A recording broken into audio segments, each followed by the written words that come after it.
Hello and welcome to TMI, Too Much Information with Moondog.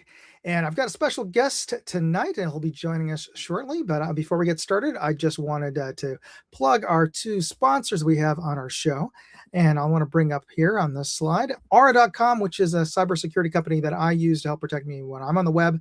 They've got a whole suite of protective services, including spam blockers, email alerts on your finances, fraud alerts, and my favorite services they have are one, VPN, which is a virtual private network especially when you're using public Wi-Fi, but also they have a data broker removal service, which means that they will officially contact the hundreds of data brokers out there that have our personal information, and they're buying and selling it to other spam, junk mail companies and political organizations and who knows who else.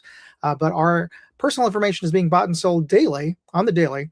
And that includes not just our email addresses, but potentially our phone numbers, our physical addresses. So you can get all that information wiped away from these data brokers, but you have to go through the official process. And it's kind of arduous because there's hundreds of them out there. But if you use Aura.com and just with a simple press of a button, fill out some forms, and they will automatically contact all of these data brokers and get you off of them. I got myself off of over 30 of them. And here's the thing. If you use my code that's on the screen right now, or if you type in aura.com/moondog, you can try them out for free for 14 days using that code.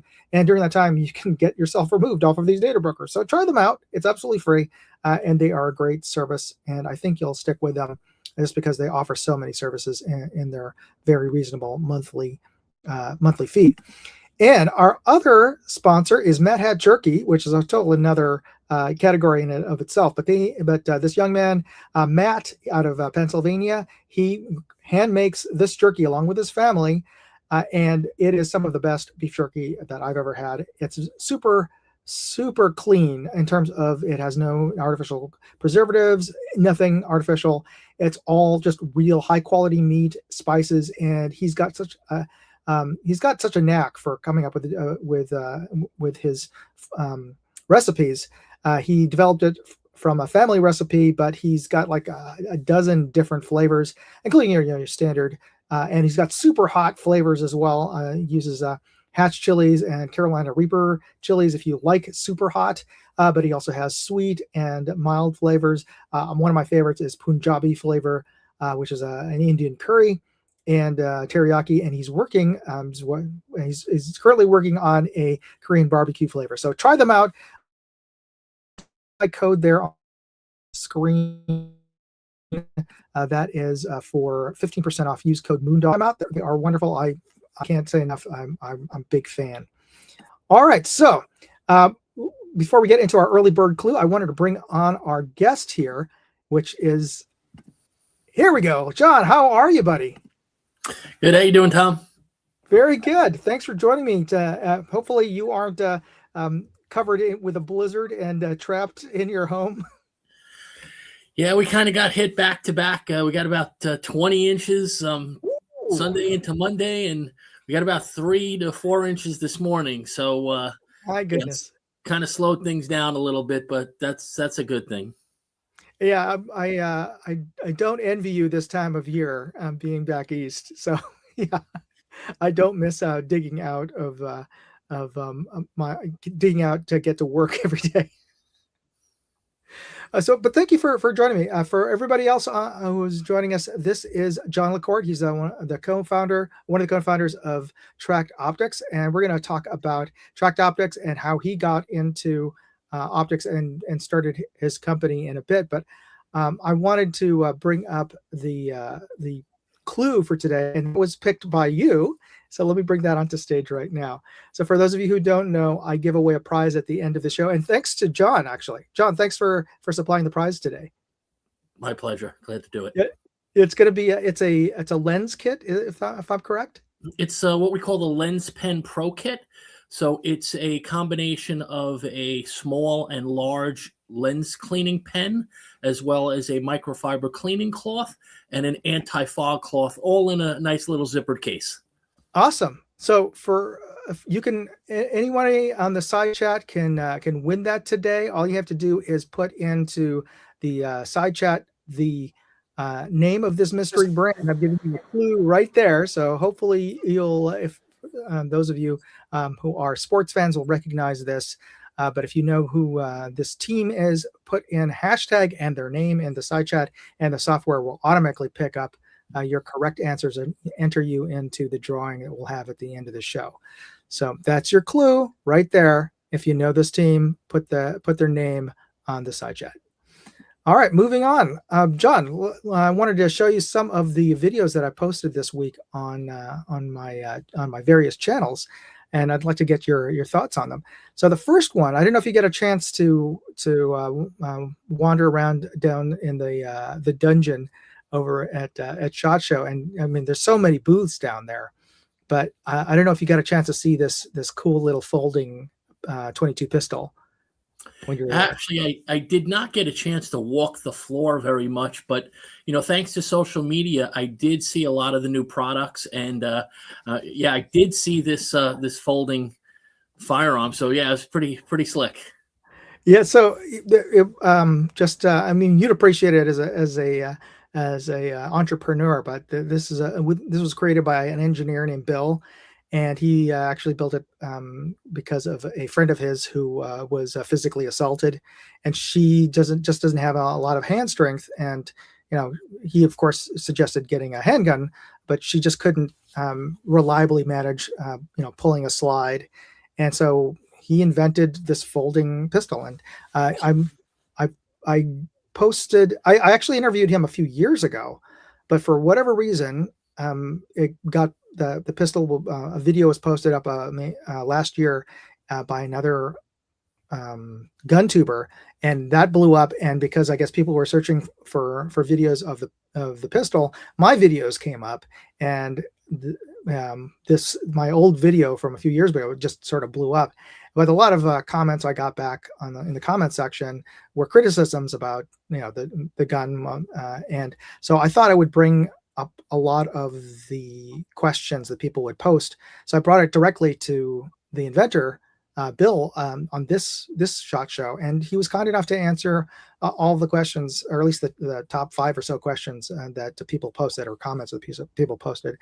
Here's one of the big questions that came up. I'll show you the video right now. These are the questions you asked about the Ounce Ultra Compact Folding Pistol.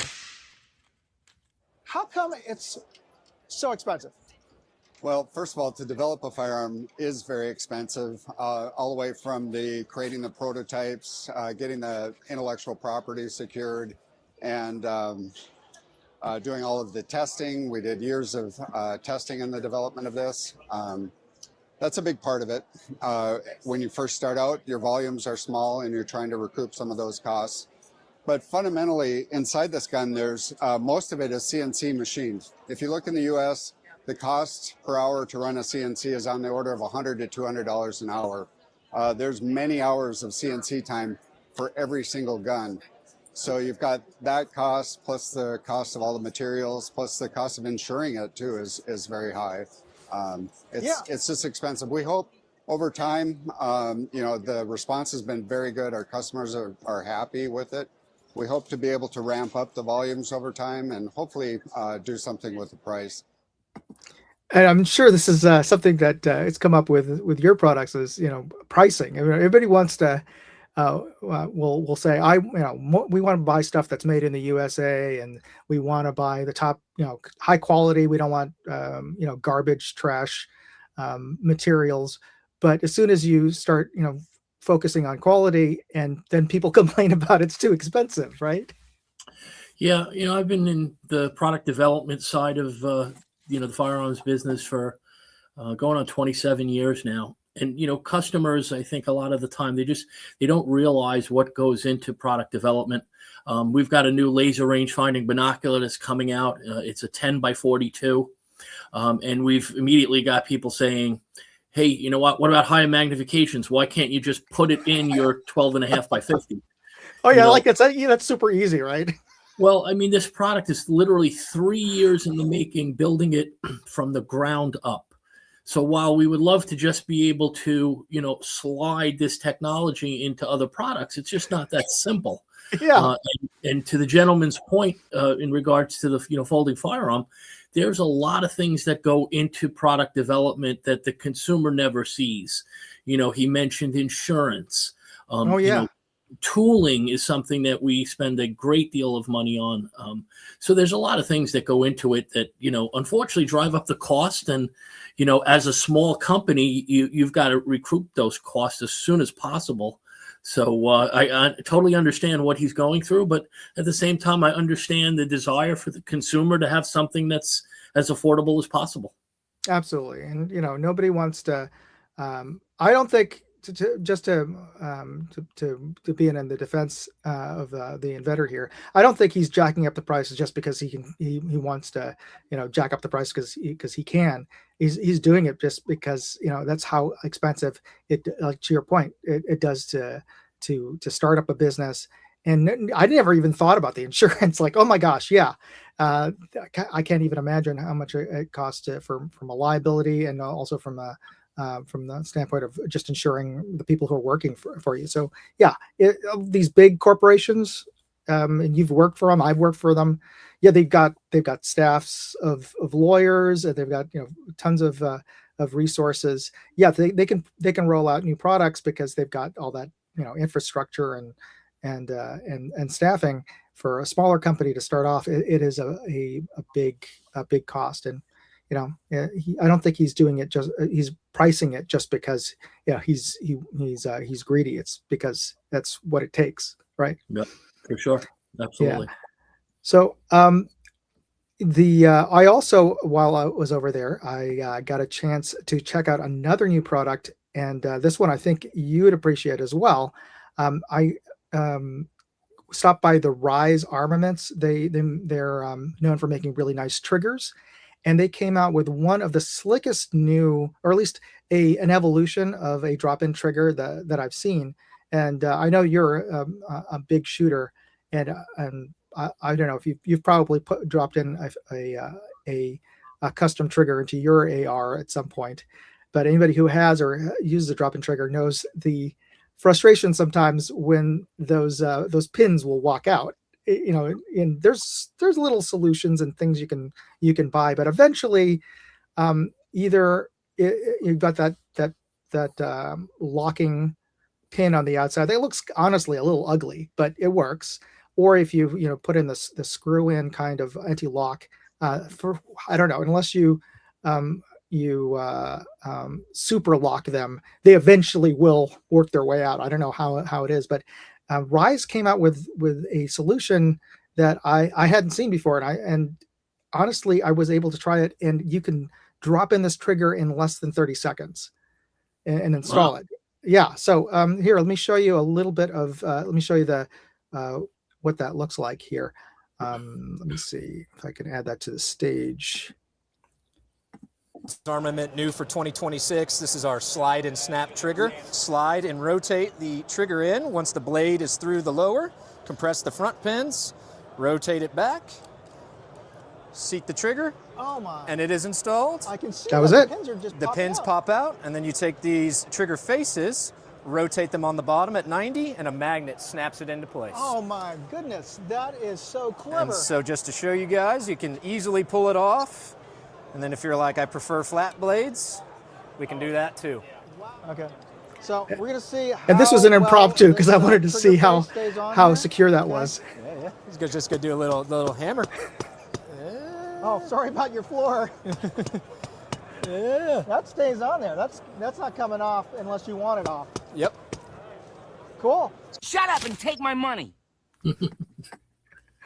And I did end up putting a couple of divots into their floor unintentionally, but I wanted to honestly see if that little those replaceable triggers were very secure, and I was surprised they really were. I'm surprised nobody's came up with a spring-loaded anti-walk pins before, but it's a brilliant solution. Yeah, honestly, I think that's a great idea to have those magnetic, trigger faces, just because, I've kind of been so used to using a curved trigger, and then I got a Bergara comp rifle that had a flat trigger, and it's taken me some time to get used to that flat trigger, and I shoot the guns pretty regularly, so it's kind of going back and forth from a curved trigger to a flat trigger, in a lot of the same days, and sometimes in the same day we have different matches when I'm using those rifles, and so it's kind of that thing that if I could be able to just change that trigger with just a face instead of a whole new, brand new trigger, that would save a lot of money. Yeah, so hopefully you'll get a chance to check this out. I don't know when they're going to be releasing it, but they said like Q2 or sooner, depending. Cool. But yeah, I'm looking forward to trying one of those out myself. I almost think that it's almost too good, like a solution looking for a problem. In that, I don't think people are going to be. I mean, it's really cool that you don't have to take off your selector to put it in, but you'd have to take your selector apart anyway to take out your old trigger. Right. So, I don't know how often I'll be, swapping out a trigger after that. So maybe that's not such a need, but it's certainly overall, I thought it was a slick design, and I always appreciate that. All Cool. right. So that was the two videos I posted this, and Michael just posted up. Yeah, love that trigger. Yeah, it is a really cool design, and I kind of hope that they license out the design, because I'd love to see this in a lot more other trigger companies out there. I don't know if they're going to try to keep it entirely proprietary. I don't know. That's up to them for sure.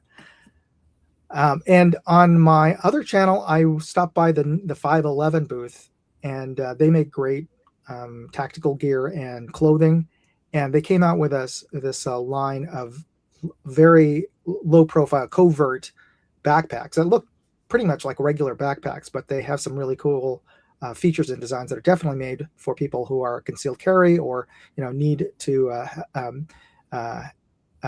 carry a firearm inside of the backpack. And there's a whole compartment that's very secure and with a hook and loop on the inside, so that you can have your holster or a firearm secure in it and access to it very quickly. And let me just show you the video from the visit that I had over there. Backpack is in our low vis collection, what LV12 stands for. Oh. The 12 stands for 12 hours. So this bag is awesome. I've actually been carrying it around all week. First and foremost, I want to show you this ambidextrous CCW pocket right here. Oh. With the holster attachment on the inside. What I like is it's totally Nice pass-through, so you can pass-through, access it from and either the side. oversized toggle on the zipper is just a really nice touch also. There's another pocket up front, and then the LV6 waist pack will attach here if you wanted to add that on. We have a fleece-lined pocket up here for the sunglasses. Oh yes.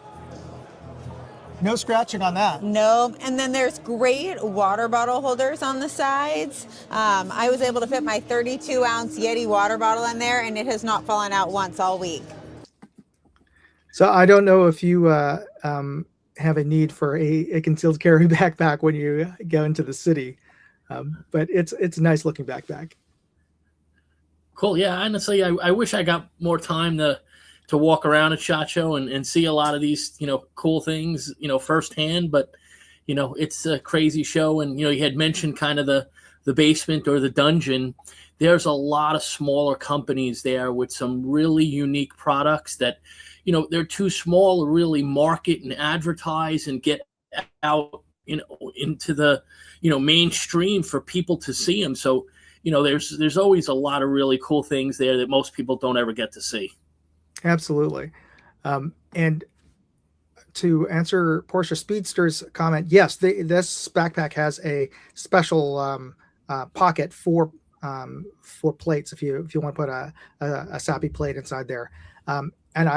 And you could also, it's separate from, or you could use the laptop pocket that they have in there, which has a Velcro strap. So again, if you need to carry a plate for protection, if you're working in an office and you just want to have put that on the front of you or whatever, if you need to evacuate, it's a good way to carry something that is protective of personal protection, but not be so obvious about it. So it's really good design overall. And we got a button. We have Hillbilly joining us. Yeah, thank you for reminding me. For those of you who are already on there, be sure to hit that like button, a thumbs up button. Go ahead and do it, as Hillbilly says. And finally, John, I've got a video from a trip that I took.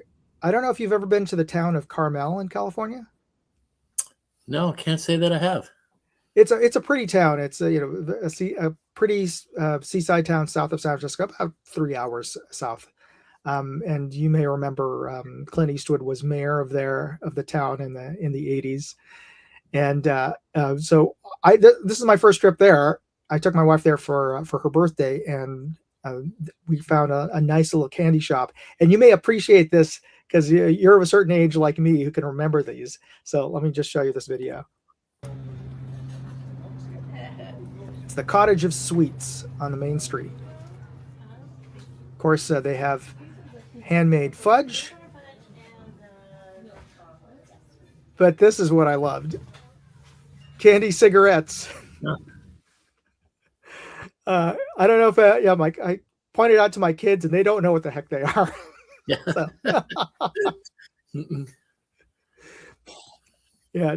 Did you ever they taste like chalk, but it was always fun to get those over from the ice cream man. Yeah, if I remember, if you kind of blew on them, the powdered sugar kind of blew out like it was actual smoke coming out of it. Oh, that was the other one. There were two kinds. There was one that I think it was gum on the inside when you wrapped in blew paper. out. Yeah, and this one was the one that's like a long solid Pez. Yeah, it almost was like chalk. Yeah, right? exactly. You could write with it. Yeah, on the sidewalk. So yeah, that was my trip down to Carmel. I really did enjoy that. Okay, so let me just bring up our next clue. And this is for the prize that you're offering, which is the lens pen kit. And for those of you who just joined us now, here's your clue for the mystery brand out there. This is a sports team brand, by the way, for today's episode for everybody. So this New York team is arguably the most successful in baseball, with the most World Series wins of any team, and is known as the house that Ruth built. So speaking of Ruth and candies, there's Baby Ruth candy bar. This is a bit of a segue here. So if you know who this mystery team is, put your hashtag answer on the side chat there, hashtag and the name of the team, and you will be automatically picked up for the giveaway drawing that we'll have at the end of the show.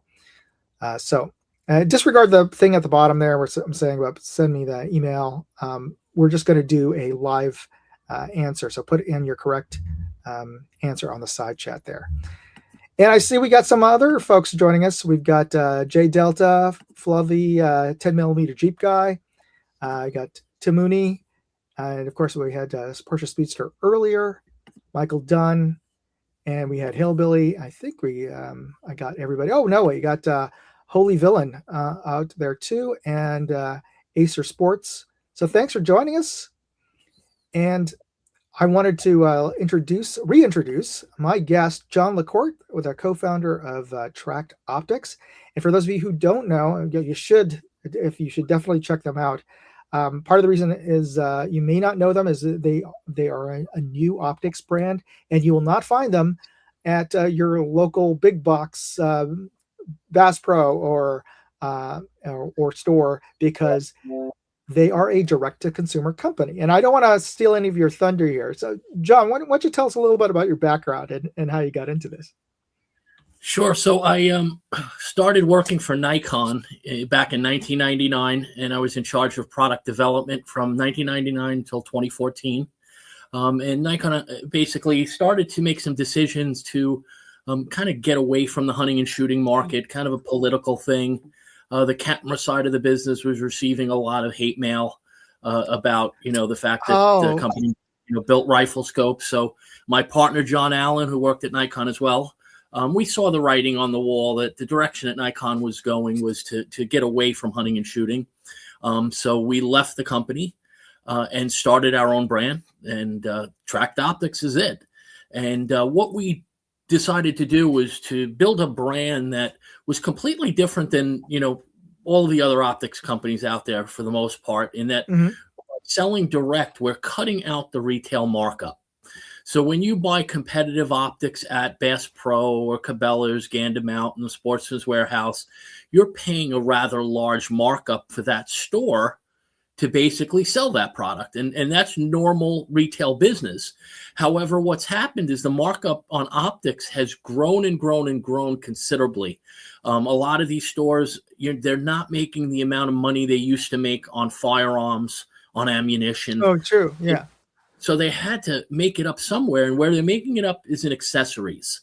Obviously, clothing is a huge markup. Optics is like a cash cow, because all of the big brands have kind of become slaves to these big box stores. Every time they open a new store, they want a larger amount of markup so that they can support that store. So what's happening is those brands are having to either increase price or lower the cost, the quality of the product in order to get the numbers to work. You can only absorb 3%, 4%, 2%, 3% each year for so long before something has to be done. And that's exactly what was happening at Nikon. That's exactly what's happening right now with all of the big names. I walked around the Harrisburg show. I walked around at SHOT Show and handle a lot of competitive products. And, it's sad to see that the high quality that some of these brands once, had a reputation for is slowly drifting away because the quality is just not there anymore. Oh, so they're you can definitely see it, but that they're cutting corners to try to keep the pricing out there. And I don't want to get too political out here, but I'm certainly with the tariffs that were imposed recently, it's been a challenge for a lot of companies. I don't know how much it's affected you, but I'm sure it has. Yeah, it's affecting every company. Obviously the companies having products made in China are affected more than, the companies having products made in Japan. That's where the vast majority of our products are made. We also feel that the Japanese made product is of a higher quality. I visited factories all over the world, and when you could walk into a factory and see the diligence that goes into Japanese manufacturing, that's really why we decided to go that route. It's a higher cost to produce, but the quality control goes a long way. And it's allowed us to build a very high quality product that when you compare it spec for spec with our competitors, you're going to spend hundreds of dollars more with those competitive companies to get that same level of quality. Yeah. One of the things that, as a totally a side note here, one of the first jobs I ever had was working at Kmart in the sporting goods department. And I don't know if they still had that.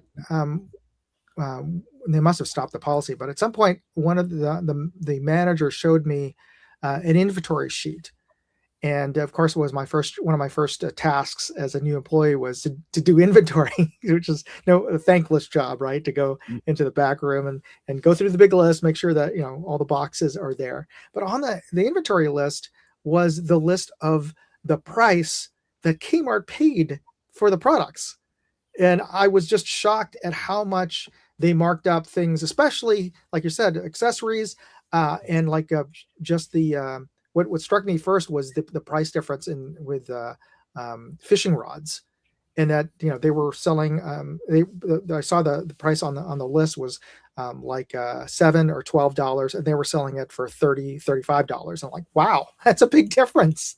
But yeah, these stores, even Kmart that eventually went out of business, they still had to drive up a margin. Yeah, Yes, these big stores, they have a lot of overhead. That's the thing that kind of again separates us. We keep our expenses very, very low. We share a warehouse with another hunting related company. Oh, John I didn't know that. Yeah, John and I both work out of home offices, so we don't have to pay rent, for an office, and we're able to keep our costs very low. And that's what allows us to sell our products really for a fraction of the cost of our competitors with similar features. Now, we are a premium brand, so we're not the Weekend Warrior type product where, you're going to find a similar product of ours at Walmart or, it's not that level. It's a higher level. Indeed. Yeah. We like to think that we're, approaching the quality of the high-end European companies, but not at their price. Just kind of go back up a little bit to some numbers. When I started in the industry in 1999, the average margin for dealers was 29%. Now it's approaching 40 to 50%. So when you see like Black Friday roll around or Memorial Day, and you see these monstrous discounts, 40%, 50% off. Well, those companies and the manufacturers are still making money. So it just shows you how much of a markup they have to be able to give a discount of that level and still make money. Yeah. It just shows you the consumer, unfortunately, is getting ripped off when they buy optics at retail because the pricing is just insane.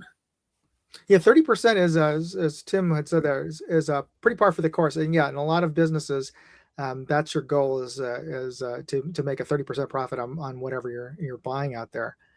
Now, John, how did you get into? I know you didn't just sort of appear out of whole cloth at Nikon, but what was your background? Where you grew up? I can hear from the accent you're a New Yorker. So yeah, that should be a good clue to what the logo is. So I actually grew up within the 5 boroughs of New York City. I grew up right on the border of Brooklyn and Queens, and a lot of people will say to me, well, how can you be a hunter or a shooter, living in the city? I went to high school and college in Manhattan, and the answer to that is my grandfather came here from Italy in the very early 1900s, and he was a hunter. And when he came here, he settled in Brooklyn, and he had no place to hunt in Brooklyn, so he bought property in upstate New York. And my father and my uncle learned to hunt upstate New York. And, as my father got older and started a family, he bought property upstate. And I was basically a city boy Monday through Friday and a country boy Saturday and Sunday. So I'm a very blessed individual that has, the ability to have experienced both, because most people don't. You're either one or the other, right? So fortunately, I continue that. And, my son hunts today. So we're 4 generations of LaCourts Good that for you. are hunters and shooters. Yeah, something that we're very proud of. And it doesn't matter where you come from. If you have an interest in a sport, there's no reason why you can't find a way to do it. Very good. Now, Jay Delta there says his wife grew up in Brooklyn, Williamsburg. Did you grow up in Williamsburg or Greenpoint? Williamsburg. Okay. Yeah, Williamsburg, Greenpoint, each other. My in-laws still live there. Awesome. And you're still in the area, like in Long Island, or are Yeah, you I live in over? Long Island right now, and when I got the job at Nikon in 1999. I was a regional manager for a food company, and just was not happy. My wife, was my girlfriend at the time. She, got the New York Times, brought it to my apartment, and it sat on my coffee table for a couple of days, and just had a bad day at work. Came home, picked up the paper, and the first thing that I saw was Nikon marketing hunting. And I mean, I about, dropped the paper because, really there's not a lot of hunting related jobs where I That's live. true.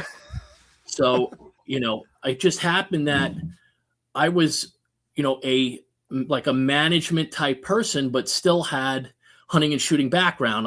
Most hunters and shooters are really more blue collar guys, not Mhm. necessarily, marketing management, type people. So I just happened to be in the situation where I had both of those backgrounds. And working for Nikon was a great experience. It was a great company to work for. Unfortunately, they went in a different direction, and it allowed John and I to open the door and find this opportunity to build a company that we can stand behind. And we're fairly new, but we're going into our 11th year, so we're really not that new. Most people have not heard of us because, like you said, you can't walk into a big box store and touch and feel our products, and that's a challenge. But thankfully, with just the event of Amazon and all this online purchasing, people are very comfortable buying things online, especially if you stand behind them. We have a lifetime warranty. We have a 30-day no questions asked return policy. So there really is no risk buying online. That's true. And especially with your very generous and very fair return and warranty policy. And I think that's the big, big thing that people really appreciate is, do you stand behind your products? And you certainly do. And I can attest personally to the quality of the scopes you guys put out. It is, you hit it on the nose there. It is as good as some of the very bougie European brands that I've looked through, and it's really well built. And I think it's a very fair price that you guys are charging. Now, going back for a second here, when you started working for Nikon, and it's a shame that they canceled themselves because of stupid social media pressure about being shamed into, oh, you guys make products for guns, oh, like that's bad. But that the corporate folks over at in Japan were concerned about that. But you were very instrumental before they exited. The corporation chose to exit out of the gun optics market. You're very instrumental in really getting a lot of exposure for Nikon in sporting and outdoors, right? Yeah, well, I was in charge of all product development from 1999, from the day I started until I left in 2014. I've got patents that are under my name. They're obviously Wow, that's cool. Assigned to Nikon. I developed the Nikon BDC reticle. So yeah, there was just a lot of great things that happened. At one point we had a tremendous presence in outdoor TV, but again, things change, and like I said, it was a great company to work for. They made great products, but we decided to go in a direction a little bit different, in that our entry level is kind of where Nikon's high end was. Their high end was the Monarch rifle scope. Yeah. And our Response rifle scope, which is our entry level, is basically that same quality of scope, made in the same factory. So our toric line is basically a complete step up optically, mechanically, and that's why we're kind of in that gap between the high volume products of those big brands, $300 and below. We're in between there and where the European entry level products fall. Yeah, that's where you have way more money than sense, right? In terms of when you're spending multiple thousands of dollars for an optic. Now, I got to ask you, where does the name come from? Where did you get Tract from? To be honest with you, we're just our group was just trying to come up with names that we thought sounded cool, sounded different. We really liked the T logo. Kind of was just designed before the word, and quite frankly, it was something that was trademarkable. As crazy as that sounds, there's tons of great names out there, but you can't trademark it because it's either used in a certain way, or it might not even be the same category.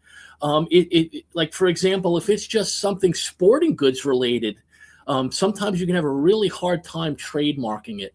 So, really not a definitive reason behind the name other than we thought it sounded cool, and we liked the way the logo looked and how it looked on the product, and there we got a comment. So, we went with stole your logo.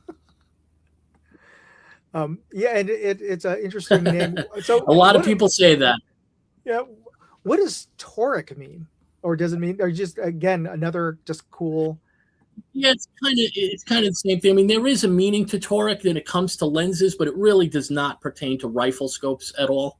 Again, it's just one of those names that we thought sounded cool and different, and again, something that we could trademark.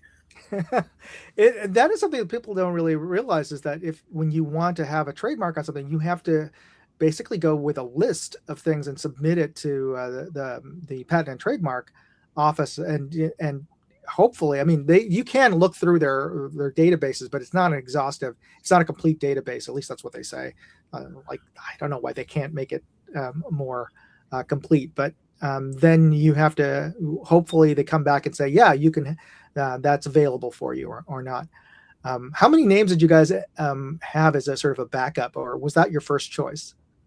No, we went through, if I can recall, again, 11 years ago. It may not sound like that, is that long, but I'm having trouble remembering what I ate for lunch.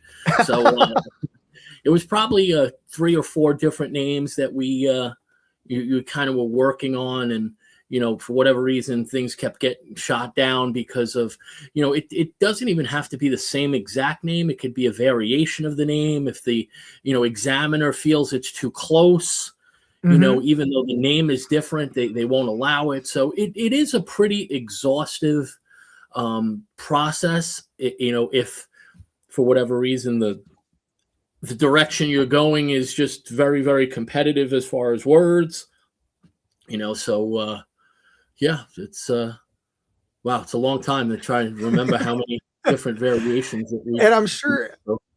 And the other part of that is also, like we were talking earlier about your logo, is that you have to submit that separately from the name and hope that their reviewer thinks that your brand is different enough from a similar looking logo in your category. So yeah, there's no guarantees that you may come up with something that looks cool, but as soon as you try to go to the patent and trademark office, they may say, well, sorry, there was this brand 20 years ago that still has may make hot dogs or something. Or actually, it has to be a different industry. Or it has to be the same industry for them to kick it off. But yeah, there's, you never know that somebody else may have come up with a logo and a name that's too similar to yours, and they may say, well, you can't do it that way. But yeah, I'm glad that you guys did. In a part of that whole process, if I recall, is you have to show like the logo. You have to show it being used on a product. Mm-hmm. Well, you haven't even been granted, the trademark, and you're developing product. I mean, thankfully, a lot of it's done, with computer graphics and whatnot. Yeah. They want to see packaging, and you haven't really even gotten that far. You want to get the trademark first, but it's just the process. And thankfully, it went pretty smooth for us. And that's been the least of the challenges developing products. What was the most challenging aspect of starting your company? Well, the good thing is we had a lot of existing relationships. When I worked at Nikon, I was kind of the person that a lot of our subcontractors would come to, because their direct contact was Nikon Japan. which they did all of the work with, purchase orders and a lot of the development and design and stuff. But if they had a question as it related to the use of that product for hunting or shooting, the folks in Japan, they just didn't have that ability to answer that. Didn't have the experience, didn't have the knowledge. So those subcontractors would come to me at SHOT Show and you basically corner me and ask the questions that they couldn't get answers to from the folks in Japan. And I loved it because they were great people, and those relationships existed for many, many years. So once we, started our own brand, John and I flew to Asia and met with all the subcontractors, and, we had to kind of decide, who did we actually want to work with? Not that there's any, subcontractor that we didn't want to work with, but who was going to provide for us the best product, because we were building a product that was different than the products that we sold at Nikon. They were a higher level. So, thankfully, having those existing relationships was really, really helpful. We didn't know if a lot of these companies would work with us, knowing that we were former Nikon employees, but thankfully we were able to make it happen. And, it was a tremendous leap of faith, because when we actually left Nikon, we had a 1-year non-compete. Yeah.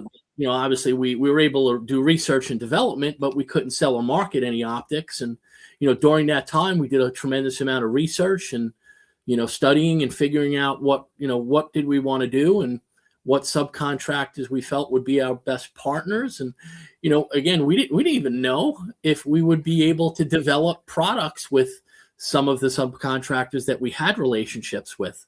So, it was a tremendous leap of faith, honestly. Well, I'm glad that it worked out, because you guys came out with such a great product. I got a comment here from Jay Delta. He really likes the color. And that was obviously a choice on your part, right? To have it. Yeah. So, and I didn't catch who made that comment, but thank you very much, because we're very proud of the color. And the reason that we did that is we wanted to separate ourselves from the sea of black scopes out there, right? You look at a Cabela's counter and just 95% of it's all black, right? You've got some, the Vortex razors or a beautiful champagne color. So we wanted to come up with a color that we felt was going to match a lot of the rifles being built. Obviously the market has gotten away from the wood stock blued finish that, I and you probably grew up with. Yeah. It's all kind of chassis and Cerakote. Oh, and, yeah. Carbon fiber barrels, carbon fiber stocks, and composite stocks. So the market has changed. We wanted to change with it and come up with something that's going to separate us from the pack, but still look great on virtually any rifle you put it on. So, obviously there's other brands that have very significant, markings. You look at Leupold, they've got that gold ring, right? You could see it's a Leupold scope from a mile away. Well, that's kind of what we wanted to do without copying anybody, and the color was kind of the thing that allowed us to do that. Yeah, and Tim Mooney also pointed out that you have it's not a glossy finish; it's a more subdued finish. Yeah, so it's basically matte black. The Toccoa, the Response, the 22 Fires all have that matte black. Years ago, most scopes were gloss; they were shiny. And, a lot of the guns were shiny, bluing and beautiful wood stocks with, a lacquered finish. Well, unfortunately, that's kind of gone away. So, if you look at the majority of the manufacturers, nobody's making gloss scopes anymore. It's just a kind of part of the market it's gone away, so there's people that still ask for it. But if you look at any of the, the modern rifles being produced, pretty much everything is more of a matte finish these days. Yeah, unless you're talking about like the, some very high end over and unders, and you wouldn't buy a scope for that anyway. So yeah, one of the comments that were got back a little bit earlier was concerning, I think, the Response, and one of the questions that was asked was, do the rimfires handle 5.56, your rimfire scope? Yeah, it's a great question. So we market the 22 Fire as a rimfire scope. It's built to centerfire standards. So I've got a 3 to 9 by 40 22 Fire on a 308. And that was one of the first samples that we actually ever got. So it's been on that rifle for 11 years. I shoot that rifle very often. So yeah, the 22 Fires are marketed as rimfire scopes, but they're built to centerfire specifications. So they absolutely can be used on any centerfire. And really the only difference is that the adjustments are in, it's a 1/4 inch at 50 yards instead of a 1/4 inch at 100 yards. The 3 to 9 by 40 has a 50-yard parallax. The 4 to 12 has a 75-yard parallax. And then we have a 4 to 12 with adjustable AO that will dial down to 10 yards. So that's really the only differences is the adjustment value and the parallax setting. Well, that's better in many ways to have that finer adjustment value. So that's actually a good point, a feature, not a bug. One question I have actually concerning the build quality of your scopes, are they Springer air gun rated? Yes, absolutely. So if there you go for you folks out there who are interested in putting one of these onto your brake barrel, then yeah. And does that apply to all of your scopes or any specific line of scopes?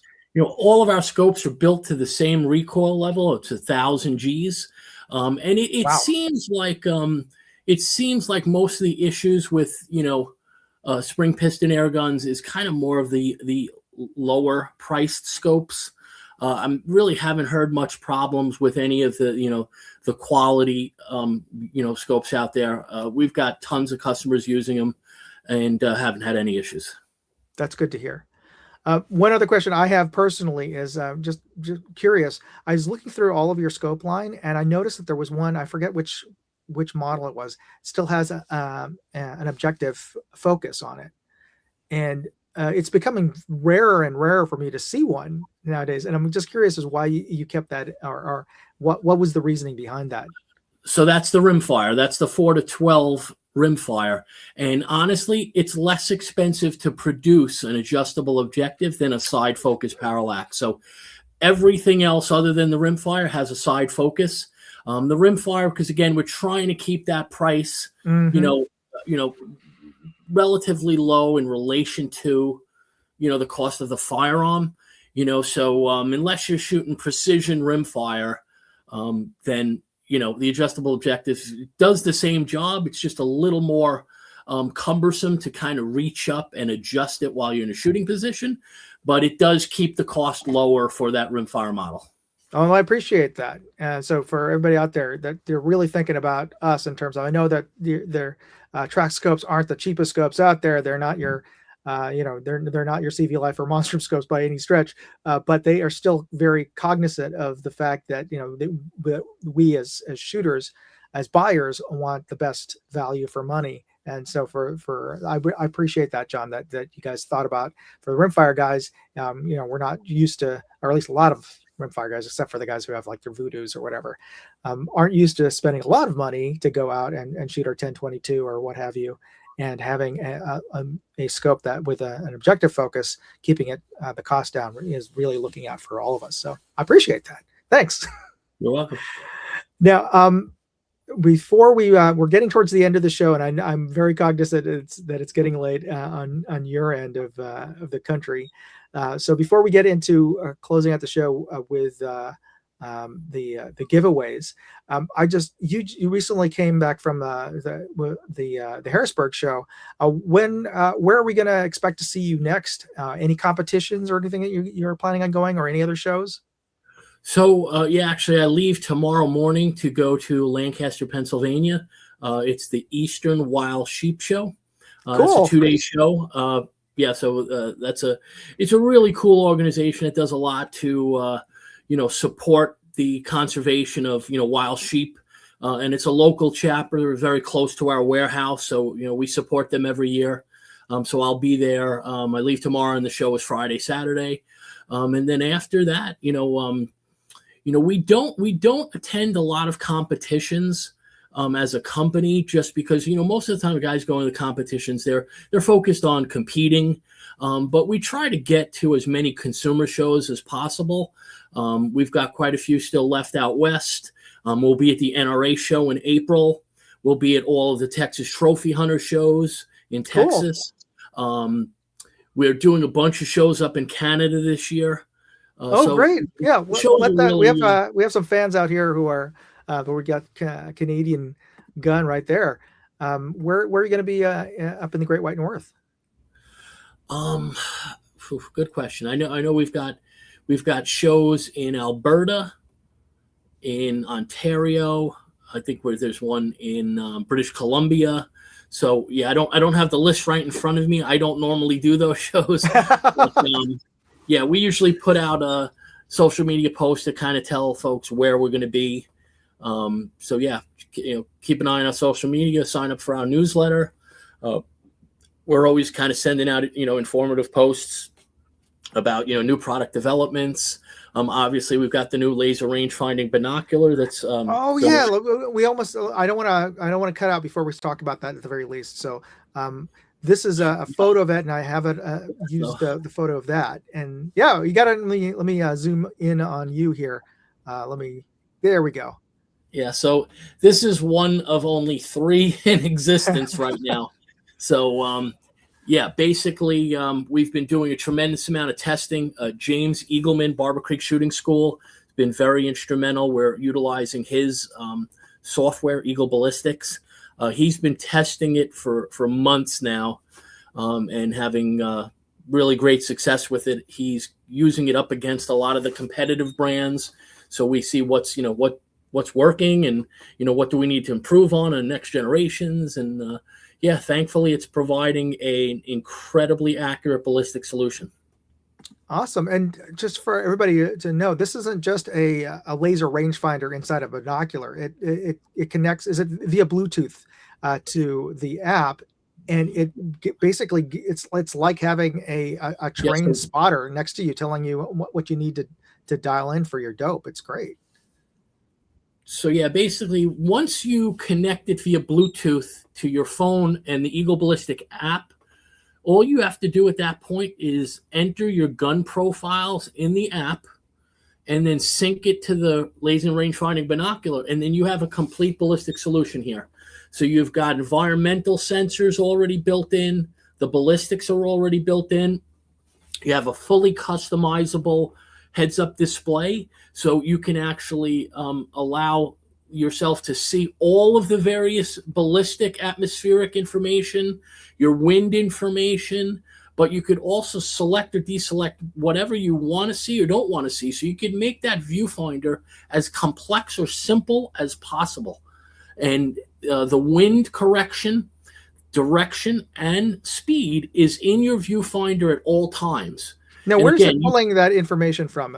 Is it syncing up with another I forgot the name of the device that like Kestrel, and it doesn't sync to the Kestrel. The Kestrel will sync to the app, and so will I forgot the other name, Calypso. Those will sync to the app, but you have to manually enter the wind direction and speed, and it's real simple because the buttons are right on the outside of the unit, and that is already visible in your display. So with other rangefinding binoculars, you actually have to get out of your main heads-up display in order to go and make those changes. With this, it's already visibly there, so you don't have to do anything other than enter that information on the fly. It has something called relative wind. So if you've set the wind at, let's say, 12 o'clock, and then you move and range something at 9 o'clock, the internal compass realizes that you've changed position, and now it tells you that what direction the wind is. Oh, that's slick. That way. And the cool thing is it automatically changes your wind correction value based upon that wind speed that you have entered. So that's something we're calling variable wind. It's got 5 different reticle options. So sometimes when you're ranging a target, the reticle is either too big or too small. You're going to have a circle, an oval, a cross, a 2-minute dot, and a 1-minute dot. So you can almost customize the reticle for what target you're actually shooting at. It's got the ability to actually adjust the laser itself. Sometimes you're ranging a target and it's not giving you the right distance because the laser and your reticle are not in line. This almost allows you to like sight in the laser beam to the reticle so you're actually hitting what you're aiming at.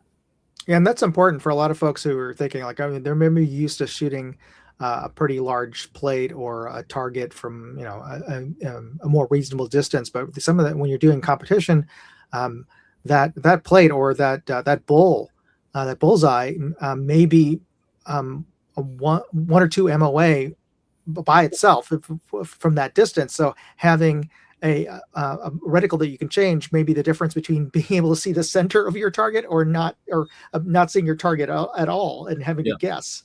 So that is a definite plus, having those features. J Delta posted up. When do you think that this is going to be available, or you're going to be releasing? Yeah, the information is going to go live on our website on March 5th. We're going to start accepting pre-orders on March 10th, and we're looking at a ship date of around the middle of April to customers. So, we're really close and excited about that because, again, this has been over 3 years in the making. So, March 5th, you'll start to see information. You could go right now. You can actually go to the website and sign up for, to kind of be one of the first to kind of get that info. And just a couple weeks away. Excellent. All right. So everybody definitely check out Tract Optics. I was going to ask if you would type it on the side, but I should be doing that. TractOptics.com. Yeah. And I will just post it right here. And by the way, nice new website by the design overall, I got to say. Thank you. I'm just posting it right there. So let's get into, let's close things out tonight with our contest. For those of you who haven't gotten your entries into the side chat, here's your final clue.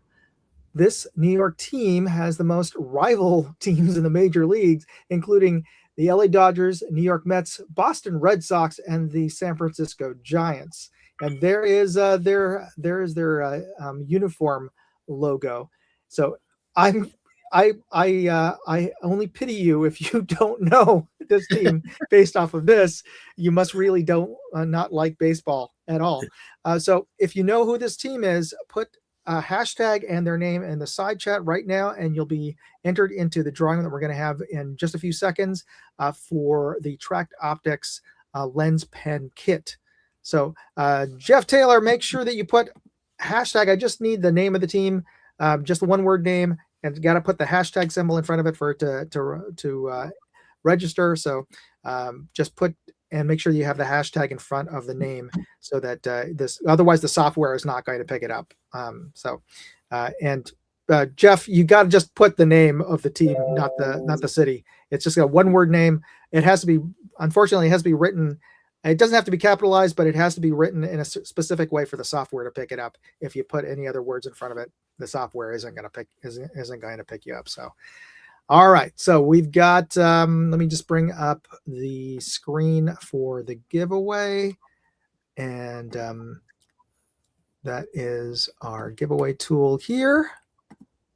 And make sure you don't have a space in front of it so that just in case. I'm pretty sure it will take it, but I don't know. I'm not 100% sure if you put a space in front of the hashtag, if it will not pick it up or not. So make sure that you have the, basically type it in exactly as you're seeing it right there, and you'll be entered into the contest. What we'll also do is, I'll give you guys a couple of seconds to do that. And in the meantime, let me just mention that we have two contests that are going on my website right now. So there's only a few more days to enter the contest, but here's the URL to enter the contest. The prize this month, I've got two different contests going on, and you can find it there at moondogindustries.com/contest. The first contest prize is being given out by Vector Optics, a Chinese optics maker, but they're giving out one of their Continental scopes, which has a German shot glass, even though it's made in China. It uses German glass. Really nice LPVO for fiber optic. If you like a fiber optic LPVO, they're giving one away. And the other prize is from Olight, and they're giving away one of their Arc Pro lights, which I'm testing out right now. Great EDC light, super bright, has a green laser, has both flood and a long distance beam on this. Goes up to 300 yards, so plus. So it's really a great EDC light. They're giving away that at the end of this month. So get your entries in for the contest on my website. And of course, you can go to my website, and you can also buy a couple of the items that I've reviewed in the past as part of a fundraiser for my son's middle school trip to Washington, D.C. this spring. The whole class is going, and we are raising money for some of the students, but also for the teachers. So we pay for the check-in luggage to DC. So we're covering their check-in, their baggage fees. So enter the contest and or enter the fundraiser to help out the school there. All right, so let's bring this back up to the stage here. All right, we're going to do the drawing, and I'm going to John, give me a countdown and I'll hit the button. 3, 2, 1. All right. And let's see who wins the Tract Optics lens pen kit. And it's going to be Porsche Speedster. Congratulations. All right. So what I'll do, if you wouldn't mind, I'm pretty sure you've won a couple of, but do me a favor, email me at contest@moondogindustries.com. Just remind me, and I will forward and put your mail to information so I can forward it on to John, and he will send you your lens kit. So congratulations, Porsche Speedster, on winning the prize today. And John, thank you so much for taking the time this evening to join us and tell us about your new product. What's the name of the new scope, by the way, the new binoculars? It's just a toric 10x42 with Eagle ballistics. All right, so be on the lookout for that amazing. I mean, just the sheer amount of things that you can do with it and that they can do for you is I can't even get my head around a lot of the features. It just sounds so super cool. So I'm really looking forward to being able to test that later this year. And I wish you great success. Thank you. And thanks everybody out there on the side chat for joining us tonight. I hope you get a chance to check out Tract Optics.